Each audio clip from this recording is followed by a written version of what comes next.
Alerta a la población. Los efectos de la epidemia avanzan. La ciudad se ha vuelto un caos.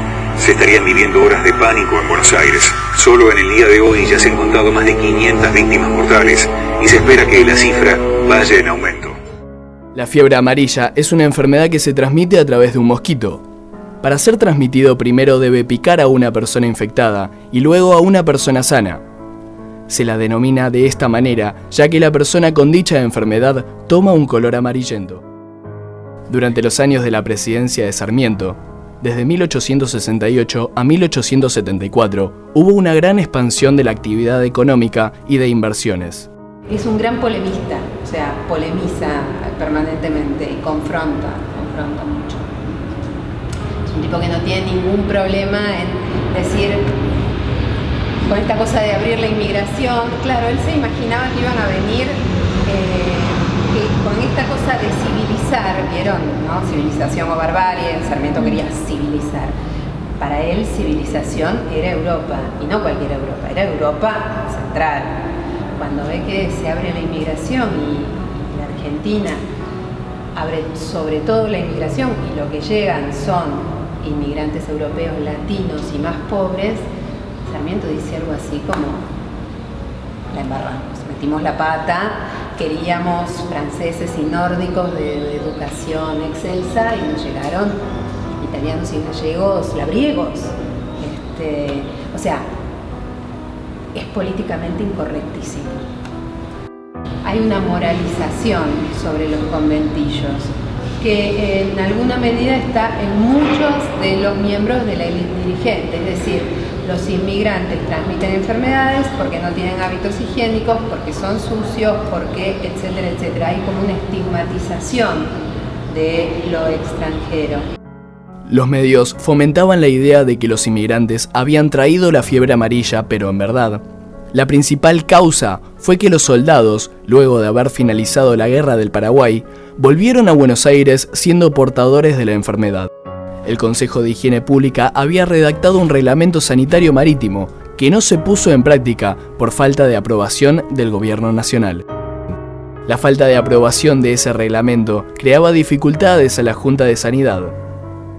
Es así que fueron innumerables los conflictos que se sucederían sin solución de continuidad y que involucrarían a varios actores.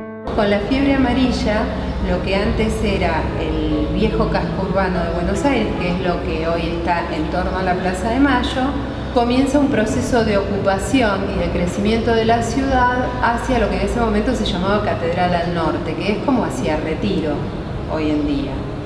Eso por un lado tiene que ver con que quienes podían mudarse quieren alejarse de esas viejas casas y de los focos de infección de la enfermedad, pero también tiene que ver con que en un proceso donde la ciudad aumenta muchísimo en términos demográficos la cantidad de población, son los sectores con más capital económico los que pueden elegir a dónde mudarse.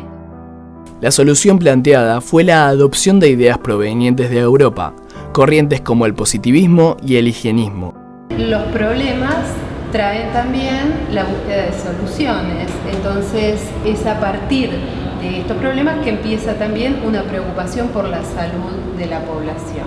Se pone como en agenda, no solo en Sarmiento, sino en todo lo que sería la clase dirigente argentina, esta preocupación por la salud pública, por la higiene entendida desde el punto de vista del higienismo, que no es solamente limpieza, sino que es la higiene del cuerpo, la higiene de la ciudad. Higiene va muy ligado al tema del agua, que justamente es lo que falta. En el siglo XIX, la Inglaterra, con el avance social basado en ideas utilitaristas, un filósofo llamado Edwin Chadwick realiza un artículo en donde plasmaba que la aparición de epidemias se encontraba relacionada con las condiciones ambientales en las que se desarrollaba y que esto se podía revertir mediante la suministración de agua potable. Chadwick creía que el bienestar de la población debía ser considerado de interés público. Con esto, el liberalismo inglés encontró en la prevención de enfermedades la posibilidad de incrementar la fuerza de trabajo. En ese sentido, el pensamiento positivista es como una vuelta a la razón.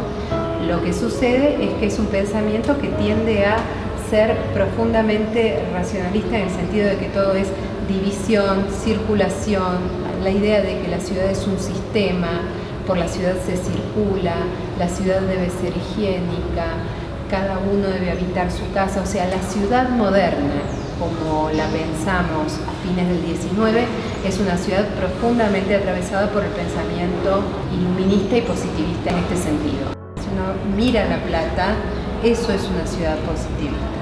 Es una ciudad con una idea de sistema, no hay un centro, hay varios, las distintas instituciones están conectadas por ejes circulatorios, hay una idea además de que el sol, el aire, la vegetación estén presentes en todas partes, ¿no? La preocupación higienista porque, digamos, ¿por qué importa tanto el hacinamiento? Porque se cree que es en la oscuridad, en la humedad, en el hacinamiento, en la falta de sol, de aire, de luz, donde proliferan las enfermedades. La medida más notoria tiene que ver como a consecuencia de la huelga de inquilinos de 1907. Entonces, a partir de esa huelga de inquilinos, lentamente el gobierno, los gobiernos, las políticas públicas comienzan a involucrarse en la cuestión de la vivienda. Hay una ley que construye viviendas de alquiler, casas baratas, se da la ley en 1915 de la creación de la Comisión Nacional de Casas Baratas, que tiene por objeto justamente estudiar, proponer y construir viviendas higiénicas para los trabajadores. Es decir, como consecuencia de mediano y largo plazo, hay sobre la ciudad una mirada en la cual los poderes públicos comienzan a involucrarse en la calidad de la vivienda desde el punto de vista de las condiciones de habitabilidad. Algunas de las medidas dictado de un reglamento de higiene pública: nombrar una comisión permanente de obras públicas, limpiar el riachuelo y prohibir su uso como cloaca, prohibir la nivelación de las calles con basura. Los altos techos se bajaron para hacer casas obreras pequeñas y económicas. Controlar las condiciones de trabajo de las fábricas. Ley de creación del cementerio de Chacarita. Exigían en materia de entierros y cremaciones una localización extraurbana y un cordón verde de árboles altos que contuviera a las miasmas. Medidas de higiene sanitaria o infraestructura pública como redes de agua potable. Hacer parques y plazas. Trasladar industrias y mataderos. Construir hospitales. En cuanto a la vivienda, la abolición de los conventillos. Asegurar en las viviendas la circulación del aire por medios naturales o mecánicos. Vigilar la construcción de patios y sótanos. Se construyeron las primeras cloacas. Comienza el tema de las avenidas, los bulevares, la creación de las diagonales, la creación del bulevar de la Avenida de Mayo. Todo esto son intervenciones que tienen que ver con el pensamiento higienista sobre una ciudad que ya tenía una traza colonial, ¿sí? Casi todas las intervenciones que tienen que ver con cosas de gran escala en Buenos Aires llegan sobre la ciudad ya consolidada, o sea, para abrir el bulevar de la Avenida de Mayo, que tiene que ver con esta idea higienista de un gran bulevar que por un lado permita la aparición de nuevos programas urbanos como cines, teatros, restaurantes, clubes, pero también la cosa de que haya una gran circulación de aire, de verde, era la zona más consolidada, hubo que expropiar, demoler y trazar la Avenida de Mayo. Lo mismo sucede con las diagonales.